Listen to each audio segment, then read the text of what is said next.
এটা খুব ইম্পর্ট্যান্ট একটা ভিডিও এবং চেষ্টা করবেন ভিডিওটা পুরো দেখতে। কারো না কারো এরকম একটা ভিডিও বানানো উচিত, এই কারণে আমিই বানাচ্ছি। দেখেন, আপনি এই ভিডিওটায় যে ভিডিওটা আপনি এখন দেখতেছেন, এই ভিডিওটা দেখা শুরু করেছেন এর দুইটা কারণ আছে।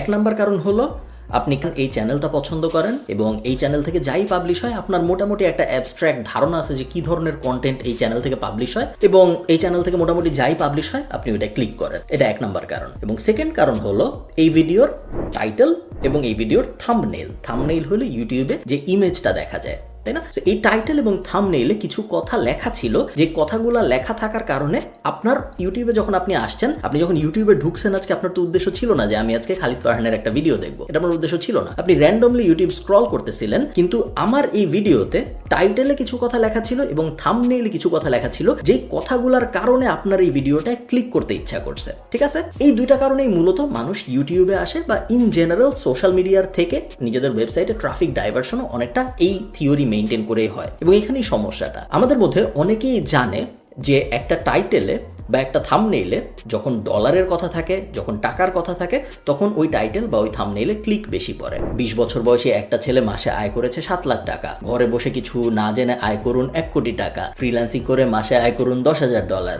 এই ধরনের জিনিসপত্র যখন আমরা টাইটেলে দেই বা যখন আমরা থাম্বনেইলে দেই, তখন ওগুলায় ক্লিক আমার নর্মাল ভিডিওর থেকে বেশি পড়ে। এটা একদম ধ্রুব সত্য। আপনি আমাদের চ্যানেলে, এই ইউটিউব চ্যানেলের ভিতরে যে ভিডিওগুলো আছে, আপনি চ্যানেলে যে ঘেটে দেখতে পারেন যে যেগুলো টাইটেলে বা থাম্বনেইলে ডলারের সংখ্যা আছে বা টাকার কথাবার্তা বলা আছে, সেগুলায় কি পরিমাণ ভিউ হয়েছে ভার্সেস অন্যগুলায় কি পরিমাণ ভিউ হয়। এখন আমাদের চ্যানেলের ভালো ব্যাপার হলো আমাদের টাইটেল থাম্বনেইলে ওরকম কথাবার্তা থাকলেও ভিডিওগুলো ভালো হয়। ভিডিওর মধ্যে আমরা কখনোই কাউকে বুঝ দেওয়ার চেষ্টা করি না, কখনোই কাউকে ভ্রান্ত কিছু বোঝানোর চেষ্টা করি না, বাট সবাই তো এরকম না, তাই না? অনেকেই এই ব্যাপারটা জানে যে আমি যদি ইউটিউবের টাইটেলেই কথা লিখি বা থাম্বনেইলেই কথা লিখি, তাহলে আমার ভিডিওতে ক্লিক অনেক বেশি পড়বে। এবং ক্লিক মানে কিন্তু টাকা, কারণ আপনি যখন ক্লিক করে একটা ভিডিওতে যান, তখন ওই ভিডিও আপনি যখন দেখেন এবং ওই ভিডিওর মাঝখানে আগে পরে যখন অ্যাড আসে, তখন সেই অ্যাডের থেকে ইউটিউব যে টাকা পায়, সেই টাকার একটা অংশ ইউটিউব চ্যানেলের মালিকের সাথে শেয়ার করে 45%। সো ওই চ্যানেলের মালিকগুলা ইনসেন্টিভাইজড হয়ে যায় এই ধরনের জিনিসপত্র আরো বেশি করার জন্য, কারণ ওইটা তাদের রুটি রুজির ব্যাপার হয়ে যায়, তাই না? তারা দেখে যে অন্য যেগুলো আমি করতেছি ওগুলো আমার তেমন কোনো ইনকাম হচ্ছে না, কিন্তু যখনই আমি এই টুইকটা করি, যখনই আমি 20 বছর বয়সে 7 লাখ টাকা এই ধরনের কথাবার্তা বলার চেষ্টা করি, তখনই আমার চ্যানেলের স্পাইক হয়, তখনই আমার ইনকাম বেড়ে যায়। এবং ওই ইনকাম বাড়ার ব্যাপারটা কিন্তু কন্টেজিয়াস। একবার যখন ওই স্পাইকটা দেখে ফেলে মানুষ, তখন তার বারবার মনে হয় যে আমি এগুলোই করি, আমি নর্মাল জিনিসপত্র না করি, আমি নর্মাল ভালো অ্যাঙ্গেলের জিনিসপত্র না, যে আমি ক্লিক বেইটের অ্যাঙ্গেলে থাকি। এখন এই প্রবলেমটা শুধু ইউটিউবে হইলে একটা কথা ছিল, এই প্রবলেম কিন্তু ইউটিউবের মধ্যে সীমিত নাই। কারণ আপনারা জানেন নাকি আমি জানি না, বাংলাদেশের প্রায় সব news portal, TV channel, YouTube, TV চ্যানেলের যে ইউটিউব চ্যানেলগুলো থাকে সেগুলা, নিউজপেপারের ওয়েবসাইট, সবাই সেম ফিলোসফি ফলো করে। কারণ এই জিনিসটা শুধু ইউটিউবে হয় না। একটা নিউজ পোর্টাল সে জানে যে সে যখন একটা নর্মাল আর্টিকেল পাবলিশ করে রাজনীতি নিয়ে, অর্থনীতি নিয়ে, ওই আর্টিকেলটা কেউ ক্লিক করে না। কেউ যদি ওই আর্টিকেলটা যখন ফেসবুকে শেয়ার হয় ওটা ক্লিক না করে, তাহলে সে ওনার ওয়েবসাইটে পৌঁছাবে না। ওনার ওয়েবসাইটে যদি সে না পৌঁছায়, তাহলে ওই ওয়েবসাইটে যেসব অ্যাড আছে সেগুলো তো আমরা দেখবো না, তাই না? এবং আমরা যদি ওই অ্যাডগুলো না দেখি, তাহলে ওই ওয়েবসাইটের মালিকের, এই ক্ষেত্রে নিউজ পোর্টালের, আয় হবে না। সো মানুষকে ক্লিক করানোর জন্য সেও এই সেম হাসেলে জড়ায় পড়ে। সেও বরগুনায় এক ফ্রিল্যান্সার ঘরে বসে আয় করলো 1 কোটি টাকা, এই ধরনের নিউজ এইসব পোর্টালগুলো বেশি দেওয়া শুরু করে, কারণ তারা জানে যে এগুলাই ক্লিক হবে। শুধু যে এগুলো করে তা না, অনেক সেলিব্রিটিদের জড়ানো বাজে খবর টবর এগুলোও অনেক পাবলিশ হওয়া শুরু হয়, কারণ এগুলাও ক্লিক হয়। এই কারণে আপনারা দেখবেন গত 2-3 বছরে বাংলাদেশের নিউজ ইন্ডাস্ট্রিতে বোথ প্রিন্ট মিডিয়া এবং টিভি মিডিয়ার যে ইউটিউব চ্যানেলগুলো আছে, জঘন্য সব চ্যানেলের কাজকর্ম আপনারা দেখবেন। সেলিব্রিটিদের নিয়ে বাজে বাজে টাইটেল, থাম্বনেইল, টাকার অঙ্ক নিয়ে বাজে বাজে ইঙ্গিতপূর্ণ টাইটেল, থাম্বনেইল, এসব করার কারণই হলো ক্লিক পাওয়া। কারণ ক্লিক পাইলেই তাদের প্ল্যাটফর্মে, তাদের ইউটিউব চ্যানেলে, তাদের ওই ভিডিওতে, তাদের ওই ওয়েবসাইটে মানুষ পৌঁছাবে এবং তখনই তারা আয় করতে পারবে। সো তাদের ইনসেন্টিভটাই হইলো কিভাবে আমি সবচেয়ে বেশি সংখ্যক ক্লিক পাইতে পারি। এখন সমস্যাটা হলো আপনার অ্যাজ আ ভিউয়ার এইটা বুঝতে পারতে হবে যে এই ইনফরমেশনগুলো অনেকাংশেই সত্য, বাট স্টিল এটা আপনার জন্য অ্যাপ্লিকেবল না। আমি একটু ব্যাখ্যা করি, তাহলে আপনার এই ভিডিওটা একটু বোরিং, বাট আমি চাই আপনার এই ভিডিওটা পুরোটা দেখেন। আমি সব ভিডিওতে এই কথা বলি না, আপনারা জানেন, কারণ আমি আপনাদের একটা জিনিস বুঝাইতে চাইতেছি। দেখেন, একজন যখন একটা ভিডিও পাবলিশ করে, যেমন ধরেন আমি যদি আজকে একটা ভিডিও পাবলিশ করি যেখানে আমি ভিডিওটা টাইটেল দিলাম যে ফ্রিল্যান্সিং করে যেভাবে আমি আয় করি 1 কোটি টাকা। এখন ফ্রিল্যান্সিং করে তো আমি 1 কোটি টাকা আয় করছি, সো এইটা মিথ্যা না। But it is highly unlikely যে কেউ ফ্রিল্যান্সিং করে 1 কোটি টাকা আয় করতে পারবে। জিনিসটা ফ্রিল্যান্সিং দিয়ে বোঝাটা একটু টাফ। কেন টাফ আমি এটাও আপনাকে বলি। তার কারণ ফ্রিল্যান্সিং এর যে কাঁচামাল, এই কাঁচামাল সবার বাসায় থাকে, এবং যেহেতু এই কাঁচামাল সবার বাসায় থাকে এই কারণে সবাই ভাবে যে সেও এটা করতে পারবে। আমি একটা র্যান্ডম উদাহরণ দিই, তাহলে আপনাদের এই ব্যাপারটা বুঝতে অনেক সুবিধা হবে। মনে করেন আমি আপনার বাসায় আপনার রান্নাঘরে চাল দিছি, ডাল দিছি, পেঁয়াজ মরিচ দিয়েছি, একটু হলুদ দিয়েছি। এখন আমি আপনাকে বললাম যে ভাই আপনি কি খিচুড়ি রান্না করতে পারবেন? আপনি অবশ্যই আমাকে বলবেন যে হ্যাঁ আমি খিচুড়ি রান্না করতে পারবো, কারণ খিচুড়ি রান্না করার জন্য যে কাঁচামাল চাল ডাল তেল পেঁয়াজ মরিচ এগুলো সব আপনার বাসায় আছে। এখন জিনিসটা একটু উল্টাভাবে চিন্তা করেন আপনি আমার সাথে, জিনিসটা একটু মনোযোগ দিয়ে চিন্তা করলে আপনি বুঝতে পারবেন যে আমি কোন দিকে যাচ্ছি। আমি আপনার হাতে একটা ব্যাট দিলাম, ক্রিকেট ব্যাট দিয়ে বললাম যে ভাই আপনি কি সাকিব আল হাসান হইতে পারবেন? চিন্তা করে দেখেন, খিচুড়ির ক্ষেত্রে আমি আপনাকে কাঁচামাল যখন দিছি আপনি খিচুড়ি বানায় ফেলতে পারছেন। ক্রিকেটের ক্ষেত্রে আমি আপনাকে সেম কাঁচামাল দিচ্ছি, এই ক্ষেত্রে কাঁচামাল ব্যাট। সাকিব আল হাসান তো ব্যাট দিয়েই বা বল দিয়েই হয়েছে, তাই না? ক্রিকেটার ওর তো কোনো এক্সট্রা জিনিসপত্র লাগেনি, ও ব্যাট আর বল দিয়ে হয়েছে। আমি আপনার হাতে ব্যাট আর বল তুলে দিলাম, আপনি কিন্তু সাকিব আল হাসান হইতে পারলেন না। কেন পারলেন না? কারণ খিচুড়ি রান্না করার জন্য আপনার শুধু কাঁচামাল হইলেই হইতো, বাট সাকিব আল হাসান হওয়ার জন্য আপনার শুধু কাঁচামাল হইলে হবে না, কাঁচামাল লাগবে বাট তার সাথে 10 বছর 20 বছরের স্ট্রাগল লাগবে, স্কিল লাগবে, ট্যালেন্ট লাগবে। তারপরে 10 বছর বা 15 বছর 20 বছর পরে যে আপনি সাকিব আল হাসান হইতে পারবেন না, বাট মোটামুটি লেভেলের একটা ক্রিকেটার হইলেও আপনি হইতে পারেন। সেম জিনিসটা ফ্রিল্যান্সিং এর ক্ষেত্রেও সত্য। আমরা অনেকে ফ্রিল্যান্সিংকে ভাবি খিচুড়ির মতো, যে বাসায় ল্যাপটপ আছে, বাসায় ইন্টারনেট কানেকশন আছে, তার মানে আমার কাঁচামাল আছে, আমি এখন ফ্রিল্যান্সার হইতে পারবো। যেটা আমরা খিচুড়ির ফিলোসফিতে দেখছি যে সব কাঁচামাল থাকলেই খিচুড়ি বানানো যায়। বাট ফ্রিল্যান্সিং ব্যাপারটা আসলে সাকিব আল হাসানের মতো। আমার বাসায় কাঁচামাল থাকতে পারে, আমার বাসায় ব্যাট বলের মতো করে ইন্টারনেট কানেকশন থাকতে পারে, ল্যাপটপ থাকতে পারে, বাট তার মানেই না আমি ফ্রিল্যান্সার হয়ে যাব।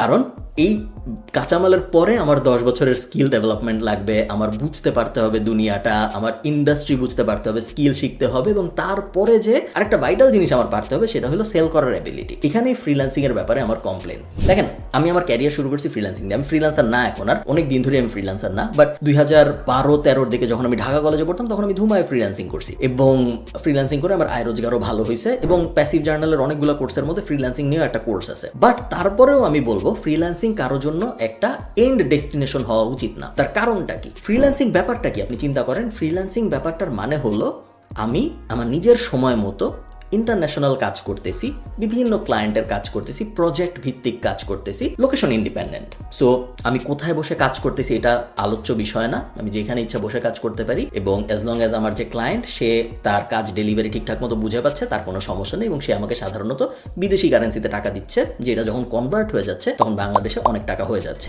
আমেরিকার একজন লোকের যদি আমেরিকার একটা ওয়েব ডিজাইন এজেন্সি হায়ার করতে হইতো একটা ওয়েবসাইট বানানোর জন্য, তাহলে হয়তো তার $4000 খরচ হইতো। সে যখন আপওয়ার্ক বা ফাইবার ব্যবহার করে একটা বাংলাদেশি লোক হায়ার করে তখন তার $500 $1000 কাজ হয়ে যায়। বাংলাদেশি লোকটারও লাভ, কারণ $500 $1000 বাংলাদেশের জন্য অনেক টাকা, আমেরিকার জন্য ওটা অত টাকা না। সো ওইখানে একটা ইকোনমিক ডাইনামিক্স এর কারণে ফ্রিল্যান্সিংটা খুব ভালো কাজ করে। তার মানে কিন্তু এই না ফ্রিল্যান্সিং অনেক ভালো একটা জিনিস। ভালো জিনিস না কেন? তার কারণ ফ্রিল্যান্সিং ইজ আ চাকরি। এটা কেউ ভুলেও ভাববেন না যে আমি চাকরি করবো নাকি আমি ফ্রিল্যান্সার হব, এখানে কোনো একটা ডিবেট আছে। ফ্রিল্যান্সিং ও চাকরি। ফ্রিল্যান্সিং এ আপনি অনেক মানুষের চাকরি করেন, একজনের না। আপনি যখন একটা নর্মাল চাকরি করেন, আপনি একটা ব্যাংকে যখন চাকরি করেন, আপনি যখন একটা সরকারি চাকরি করেন, আপনি একটা কোম্পানিতেই প্রত্যেকদিন সকালবেলা যান, প্রত্যেকদিন 9টার সময় ঢুকেন, প্রত্যেকদিন 5টা পর্যন্ত ওখানে কাজ করেন, তারপর আপনি বাসায় চলে আসেন, 30 দিন পর সে আপনাকে টাকা দেয়। আপনি যখন ফ্রিল্যান্সিং করেন তখন আপনি একসাথে 20টা কোম্পানির কাজ করেন বা 10টা কোম্পানির কাজ করেন। প্রত্যেকটা ক্লায়েন্টই তো একটা কোম্পানি রিপ্রেজেন্ট করতেছেন, তাই না? আপনি 10 জনের জন্য চাকরি করতেছেন, নিজের পছন্দ মতো সময়, 9টা 5টা না, নিজের পছন্দ মতো সময় ঘুরায় ফিরায় কাজ করতেছেন। এই ক্লায়েন্টগুলো আপনাকে বেতন দিচ্ছে ডলারে, এই কারণে আপনার ইনকাম অনেক বেশি হচ্ছে। এটা একটা মেজর বেনিফিট। এবং সেকেন্ড মেজর বেনিফিট হলো আমাদের ইকোনমিতে এমনিতে চাকরি অভাব। এই ক্ষেত্রে যেহেতু ফ্রিল্যান্সিং এর কারণে আমি বিদেশের 20-25টা কোম্পানিতে কাজ করতে পারতেছি, সো আমার অপরচুনিটি বাড়তেছে। অপরচুনিটি বাড়ার সাথে সাথে আমার কম্পিটিশনও বাড়তেছে, কারণ ফ্রিল্যান্সিং যখন আমি করি তখন আমি শুধু ঢাকায়, যখন আমি একটা ব্যাংকে অ্যাপ্লাই করি তখন আমি ঢাকার 5-10 লাখ মানুষের সাথে কম্পিটিশন করি। আমি যখন ফ্রিল্যান্সিং করি তখন আমি বাংলাদেশ, ইন্ডিয়া, শ্রীলঙ্কা, নেপাল, পাকিস্তান, ইন্দোনেশিয়া, হাবিজাবি এমন কোনো জায়গা নেই যেখানকার মানুষের সাথে আমি কম্পিটিশন করি না। সো ওখানে অপরচুনিটি বেশি, বাট ওখানে কম্পিটিশনও বেশি, বাট রেওয়ার্ডও অনেক বেশি। এই ব্যাপারগুলো আপনার খুব ক্লিয়ারলি বুঝতে হবে, না হলে YouTube channel, Facebook page, news পোর্টালগুলোর ইউটিউব চ্যানেল আপনাকে এই ক্লিকের মধ্যে ফালায় ঘুরায় ফিরায় একই জিনিসপত্র দেখাইতেই থাকবে এবং আপনার দেখে মনে হবে যে ওর কম্পিউটার আছে ও পারে, আমি কেন পারি না। বা আপনি আরেকজনের বলবেন যে আচ্ছা দেখো ও এই বয়সে এই পারছে, আমি কেন করতে পারি না। বাট জিনিসটা এত সিম্পল একদমই না, জিনিসটা এর থেকে অনেক অনেক বেশি জটিল এবং এই ক্লিক বাণিজ্যের ভিতরে পড়ে যে আমরা এই জটিল ব্যাপারটা আসলে উপধাবন করতে পারি না, যেটা করা খুব জরুরি। এবং এটাই আমার এই ভিডিওর উদ্দেশ্য, যে আপনাদের বুঝানো যে খিচুড়ির কাঁচামালের ডিফারেন্স আর ফ্রিল্যান্সিং এর কাঁচামালের ডিফারেন্স কি।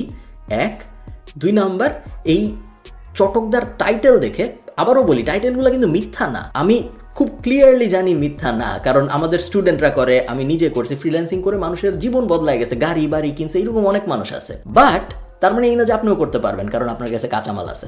আপনি পারতেও পারেন, আবার আপনি নাও পারতে পারেন। এখন একটা ভিডিও দেখে, ভিডিওগুলো যখন ওই মানুষ পাবলিশ করতেছে তখন তার উদ্দেশ্য আপনাকে ক্লিক করানো, আপনাকে যত বেশি ওই ভিডিওটা দেখানো যায় তত বেশি পরিমাণ দেখানো, কারণ আপনার ডিউরেশন যত বেশি হবে আপনি ওই লোককে তত বেশি অ্যাড দেখবেন এবং তার ইনকামের পোটেনশিয়াল বাড়বে। না, আরেকটা ছোট্ট ব্যাপার আছে, ভিডিওটা অনেক বেশি থিওরিটিক্যাল, বাট আরেকটা ছোট্ট ব্যাপার বলে আমি শেষ করে দিব। আপনি যখন একটা ভিডিও দেখেন অনেকখানি, তখন ইউটিউব যে কাজটা করে, ইউটিউব তো একটা অ্যালগোরিদম, তাই না? ইউটিউব তো আর কোনো মানুষ না। ইউটিউব, ফেসবুক যে কাজটা করে সেটা হলো সে ভাবে যে এই লোকটা এই ভিডিওটার এতখানি দেখছে, তার মানে এই ভিডিওটা মনে হয় অনেক ভালো কিছু, এই কারণেই এই লোকটা এতখানি দেখছে ভিডিওটা যদি খারাপ হইতো তাহলে 10 মিনিটের ভিডিও সে যদি 10 সেকেন্ড দেখে চলে যেত, তাহলে মনে হয় ভিডিওটা তো ভালো না, ভালো হইলে তো সে 10 মিনিটের ভিডিও 5 মিনিট অ্যাটলিস্ট দেখতো, তাই না? তো আপনি যখন একটা ভিডিও অনেকখানি দেখেন তখন ইউটিউব অ্যালগোরিদম ওই ভিডিওটা আরো বেশি মানুষকে সাজেস্ট করে, কারণ ইউটিউব চায় মানুষ ইউটিউবে বসে থাকুক সারাদিন। তো ইউটিউব যখন ওই ভিডিওটা আরো বেশি মানুষকে সাজেস্ট করে, আপনি চিন্তা করেন যে এই সার্কেলটা কিভাবে হচ্ছে। আমি আজকে একটা ভিডিও পাবলিশ করলাম যে কিভাবে 1 মাসে 1 কোটি টাকা ফ্রিল্যান্সিং করে ইনকাম করা যায়, আমি আপলোড দিলাম, আমি চটকদার একটা থাম্বনেল দিলাম, চটকদার একটা টাইটেল দিলাম, আপনি ক্লিক করে দেখা শুরু করলেন। 10 মিনিটের ভিডিও, আপনি 5 মিনিট দেখলেন। ইউটিউব কি ভাবলো? ইউটিউব তো জানেন আমি ভিডিওর মধ্যে ভালো কথা বলছি না খারাপ কথা বলছি, ইউটিউবের এটা বোঝার কোনো উপায় নাই। ইউটিউব জাস্ট এইটুক বুঝছে যে আমি 10 মিনিটের ভিডিও যে দেখা শুরু করে সে অ্যাটলিস্ট 5 মিনিট দেখে। ইউটিউব এই ভিডিওটা সাজেশনে দেওয়া শুরু করলো, ইউটিউবের ডান পাশে, ইউটিউবের নিচে, অন্য ভিডিও দেখতে গেলে পাশে সাজেশন হিসেবে আসা শুরু করলো। সাজেশনে যখন আসা শুরু করলো আরো মানুষ ক্লিক করলো, ওই মানুষগুলো আবার 5 মিনিট 6 মিনিট দেখলো, আরো সাজেশনে যাওয়া শুরু হইলো। এবং এই লুপটা যখন চলতে থাকে, কিছুদিন পর ওই ভিডিওটা এত পপুলার, 5টা নিউজ পোর্টাল এসে এই সেম কনসেপ্ট কপি করে একটা নিউজ পাবলিশ করে দিল যে দিনাজপুরে মানুষের জীবন পরিবর্তন হয়ে যাচ্ছে ফ্রিল্যান্সিং করে। 2 মাস পরে 3 মাস পরে যে সাধারণ একটা মানুষ যখন অনলাইনে যাবে ফ্রিল্যান্সিং লিখে সার্চ দিবে, তার মনে হবে এর থেকে সহজ জিনিস দুনিয়া আর কিছু নাই। ফ্রিল্যান্সিং মানেই টাকা আর টাকা, কোটি কোটি মানুষ জন্মের থেকে একটু বড় হয়ে ফ্রিল্যান্সিং করতেছে এবং কোটি কোটি টাকা ইনকাম করতেছে। তার পুরো এই যে ধারণাটাই তার ব্রোকেন হয়ে যাবে। সে আর কখনো বুঝতেই পারবে না যে ফ্রিল্যান্সিং ব্যাপারটা আসলে কি, স্ট্রাগলগুলো কি, কষ্টটা কি, স্কিল ব্যাপারটা আসলে কি শিখতে হবে না শিখতে হবে। তার মাথাটা সারাউন্ড করবে টাকা দিয়ে। এবং এই ব্যাপারটা খুব খারাপ, কারণ একবার যখন ওই মাইন্ড শিফটটা নষ্ট হয়ে যাবে ওটা ঠিক করা যায় না। এবং তারপর সে হয়তো কিছুদিন চেষ্টা করবে, কিছুদিন পারবে না, তার রেজাল্ট ওইভাবে আসবে না এবং তারপর তার মনে হবে যে পুরো ব্যাপারটাই হয়তো একটা স্ক্যাম ছিল, ফ্রিল্যান্সিং বলে আসলে হয়তো কিছু নাই বা আসলে হয়তো কিছু হয় না। এবং ওইটার সুযোগ আবার নেয় অনেক কোচিং টাইপ জায়গা। তারা যখন দেখে যে এই ব্যাপারটা এত পপুলার, ফ্রিল্যান্সিং লিখে কিছু করলেই ফ্রিল্যান্সিং এ এত আগ্রহ মানুষের, তখন তারা পোস্টার ছাপায় দেয়ালে যায় যে ফ্রিল্যান্সিং করে 30 দিনের মধ্যে আপনি হয়ে যাবেন বড় লোক, ফ্রিল্যান্সিং করে 6 মাসের মধ্যে আপনি হয়ে যাবেন কোটিপতি, কোচিং বাণিজ্য হ্যান ত্যান হাবিজাবি। তো সাব ব্রাঞ্চে ওইটার অ্যাঙ্গেলে ইন্ডাস্ট্রিটা খারাপভাবে আরো বড় হইতে থাকে। এবং এই জিনিস বাংলাদেশে হচ্ছে গত 2 বছর 3 বছর ধরে, এবং যতই দিন যাচ্ছে ততই এই জিনিস আরো বেশি হচ্ছে, which is unfortunate, বাট এটা থামানোর কোনো উপায় এখন পর্যন্ত কেউ জানে না। এবং এটার উপরে এডিশন হিসেবে যুক্ত হয়েছে আমাদের সরকার বা আমাদের যে গভর্নিং বডি টাইপ অর্গানাইজেশনস আছে, তাদের এইটায় অ্যাচিভমেন্ট নেওয়া বা এইটা একটু ক্রেডিট নেওয়ার চেষ্টা করা। যেমন আপনি দেখবেন আমাদের সরকার বা আমাদের এই ফ্রিল্যান্সিং কমিউনিটি টাইপ যেগুলো আছে, এগুলো প্রায়ই বলে যে বাংলাদেশ ফ্রিল্যান্সারদের সংখ্যার দিক থেকে তৃতীয়, বা বাংলাদেশ ফ্রিল্যান্সিং অনেক ভালো করতেছে কারণ ফ্রিল্যান্সিং জগতে বাংলাদেশ চতুর্থ। এ ধরনের নাম্বার আপনি হয়তো নিউজে শুনছেন বা আপনি হয়তো কোথাও পড়ছেন, তাই না? এই জিনিসটা কেন হয় আপনারা জানেন? এই জিনিসটা হয় তার কারণ বাংলাদেশে মানুষ বেশি। শুধু ফ্রিল্যান্সারদের সংখ্যার দিক থেকে বাংলাদেশ তৃতীয় চতুর্থ না, ফেসবুক অ্যাকাউন্টের দিক থেকে বাংলাদেশ চতুর্থ, জিমেইল অ্যাকাউন্টের দিক থেকে বাংলাদেশ চতুর্থ, ইন্টারনেট ব্যবহারকারীর দিক থেকে বাংলাদেশ উপরে। সো যেই জায়গায় মানুষ বেশি এইরকম কোন একটা রেওয়ার্ড দরকার, ওই জায়গায় আমরা অটোমেটিক্যালি ভালো করি, কারণ আমাদের মানুষ বেশি। যেখানে মানুষ বেশি ওখানে জিমেইল বেশি হবে, যেখানে মানুষ বেশি ওখানে ফেসবুক অ্যাকাউন্ট বেশি হবে। এখানে ক্রেডিট নেওয়ার কিছু নাই। আয় করতেছে এরকম ফ্রিল্যান্সার কিন্তু খুব কম, বা অ্যাটলিস্ট $1000 আয় করছে এরকম, এইটার যদি আপনি র্যাঙ্কিং করেন বাংলাদেশ টপ 10-20তেও আসে না। এবং খুব ভালো যেসব ইকোনমি, তারা ফ্রিল্যান্সিং করে না, কারণ তাদের ফ্রিল্যান্সিং করা লাগে না, তাদের ইকোনমিতে এনাফ জব আছে। আপনি জিনিস একটু উল্টাভাবে চিন্তা করেন, আমি যদি অনেক ভালো হয়ে যাই তাহলে তো আমি চাকরি দিব, তাহলে তো আমি ফ্রিল্যান্সিং করবো না। তাই না?